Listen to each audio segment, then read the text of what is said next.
With the HBO series of Harry Potter coming out soon, I want to talk about what I think are the 10 best chapters of the Harry Potter series. This list is a bit of a combination of my own favorite ones as well as the general fan population's favorite. Although I have heard people talk about what is the number one chapter on my list, it may come as a surprise to you and you may vehemently disagree with me about my placement. Let me know in the comments what your favorite chapter of Harry Potter is though, and make sure you like the video and subscribe if you like Harry Potter content and first time reads and watches, which is what this channel is all about. My hope is that all of these chapters become very faithful adaptations in the next new series for HBO. So let's kick it off. Number 10, Horcruxes. We are starting things off in an intense way, because this chapter was a pivotal moment for Harry and reader alike. All these years reading through this book and not really understanding how Voldemort was still alive or kept coming back, but now this chapter seemed to firm that up. In this chapter, Dumbledore seems to finally give Harry the information that we had all been craving. How Voldemort was able to stay alive, what he theorizes are some of the Horcruxes, and even where he's potentially hiding another. I can remember reading this chapter for the first time enthralled with the information dump, and really looking forward to the chase of the Horcruxes that Dumbledore said he had found. But this chapter deepens the lore surrounding Voldemort's immortality and solidifies the stake of the series. It's a turning point where Harry begins to grasp the enormity of his role in the battle against Voldemort, while the concept of Horcruxes becomes central to the series' conclusion. The groundwork laid here shapes the plot of Deathly Hallows and Harry's ultimate mission. Number 9, Priori Incantatum. This chapter is one of the most climactic moments in the series, marking Harry's first direct confrontation with Lord Voldemort and introducing the eerie phenomenon of Priori Incantatum. Harry finds himself face to face with Voldemort in the graveyard after witnessing Cedric Diggory's murder in the previous chapter. Voldemort, having been fully restored to his physical form, summons his Death Eaters to witness Harry's death and to reassert his dominance over them. Voldemort taunts Harry, mocking his parents' death and emphasizing Harry's supposed helplessness. Then the two have an all-time duel that had me sweating in the couch that I was reading on. In the duel, the two wands create a rare magical phenomenon known as Priori Incantatum. The two spells connect and a beam of light of magical energy forms, forming a golden cage of light around them, and Harry starts to see the victims of Voldemort's killing rampage, including Cedric, Frank Bryce, and his parents. The events in this chapter mark a definitive shift in the series as Voldemort is now fully returned, setting the stage for the escalating conflict in the books to follow. This chapter masterfully combines action, tension, and emotion, making it one of the most memorable moments in the entire series. Number 8, Spinner's End. This chapter takes readers to an unfamiliar setting and offers a rare glimpse into Severus Snape's world, while also deepening the intrigue surrounding the plans of Voldemort and his followers. I remember the massive questions that surrounded Snape at the beginning of this book, and how every question that Bellatrix asked Snape was also a question that I had in my head. This chapter seemed to confirm to some small degree in my brain that Snape really was an agent of Voldemort. This chapter deepens the mystery surrounding Snape's true loyalties. While he claims to be working for Voldemort, readers are left wondering whether he can be trusted. This is also the first time readers encounter the unbreakable vow, magical contract with fatal consequences if broken. It adds a layer of tension to Snape's role in the story. The gloomy setting of Spinner's End mirrors the dark, foreboding tone of the chapter and sets the stage for the grim events to come in the book as the chapter effectively builds suspense, sets key points into motion, and highlights the intricate web of alliances and deception in the wizarding world. Number 7, The Lost Prophecy. This chapter is a turning point in the series, delivering a flood of revelations as Harry learns the truth about the prophecy that connects him to Lord Voldemort. It's an emotionally charged moment that brings clarity to the events that have shaped Harry's life while deepening his resolve for the challenges ahead. Dumbledore explains that the prophecy Voldemort sought at the Department of Mysteries was made by Professor Trelawney and concerns both Voldemort and Harry. Although the prophecy itself was destroyed, Dumbledore heard the prophecy when it was made and recounts it to Harry so that readers alike could sit and think about it for years before the next two books came out. The prophecy becomes the driving force behind Harry's journey in the final two books as it clarifies why Voldemort targeted him and underscores Harry's unique role in that war.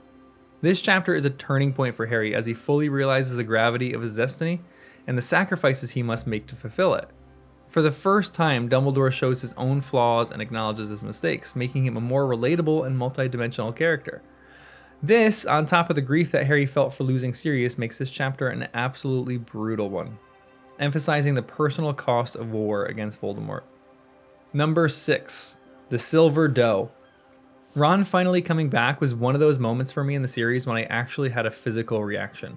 I remember reading this chapter when it was revealed that Ron saved Harry, and finally, I pumped my fist into the air and yelled yes. I loved Ron, and seeing him back warmed my heart. But that wasn't even the crux of this chapter. Harry and Hermione have set up a camp in a desolate forest, continuing their search for the Horcruxes. One night, as Hermione sleeps, Harry notices a silver light moving outside their tent. Grabbing his wand, he follows this light into the forest, discovering a Patronus in the shape of a silver doe. The mysterious Patronus silently leads him deeper into the woods, and it vanishes in a nearby frozen pond.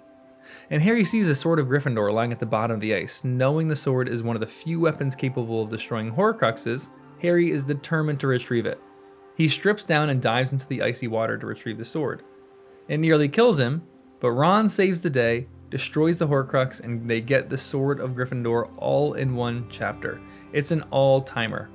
The Silver Doe is one of the most memorable chapters in Deathly Hallows, and it combines this magical wonder and emotional depth and a lot of character growth. It propels the plot forward while reinforcing the themes of courage, redemption, and the enduring power of friendship. Number 5. The Mirror of Erised. In the only chapter on this list, from the first 3 books, Harry discovers a mysterious magical object hidden in an abandoned room at Hogwarts, the Mirror of Erised. The mirror, which is not listed on any map of the school, shows the deepest desires of a person when they look into it. Harry stumbles upon the mirror while wandering the halls one evening. He is drawn to it, and when he looks into it, sees himself with his deceased parents, Lily and James Potter. This is an overwhelming experience for Harry, who has never known his parents, having only heard about them from others. He is so captivated by the sight that he returns to the mirror several times and several nights in a row, finding comfort in seeing his parents again. Rowling has said that this is the best chapter in the entire series, and I tend to agree with her in terms of writing, although this is only number 5 on my list. But the tone and the desire that you see Harry have in this chapter makes it an all-timer. The Mirror of Erised serves as a key symbol in the series, representing the themes of longing and the dangers of wishing for things that cannot be. It also deepens the exploration of Harry's character, highlighting his yearning for family and belonging, as well as his personal growth over the course of the series. And if you didn't shed a tear at this one, you gotta check yourself. Number 4. King's Cross. Harry is killed.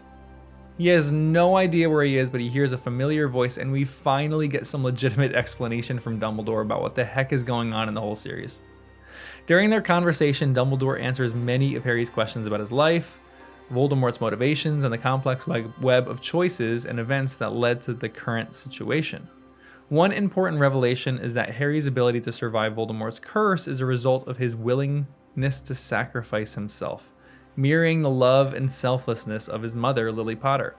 As the conversation progresses, Harry begins to understand the full scope of his own role in the entire defeat of Voldemort. This chapter is reflective and spiritual, offering a sense of closure and peace for Harry.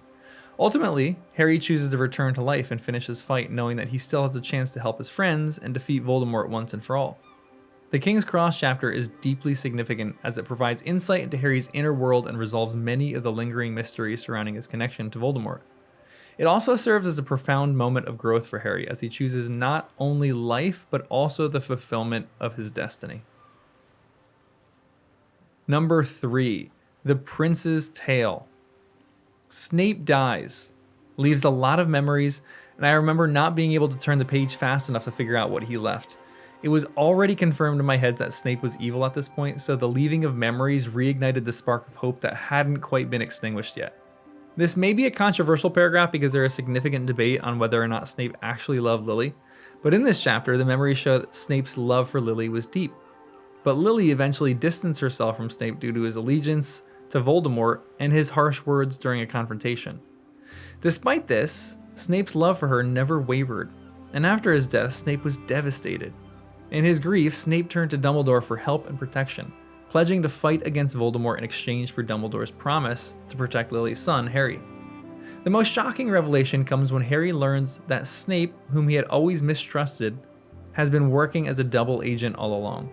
Snape's loyalty was with Dumbledore, and he played a key role in protecting Harry throughout the series, although Harry never fully understood it. And he learns that Snape showed immense bravery and loyalty throughout the entirety of the series. The Prince's Tale is a heartbreaking yet beautiful chapter that changes the way we view Snape forever, revealing him as one of the most complex and tragic characters in the entire series.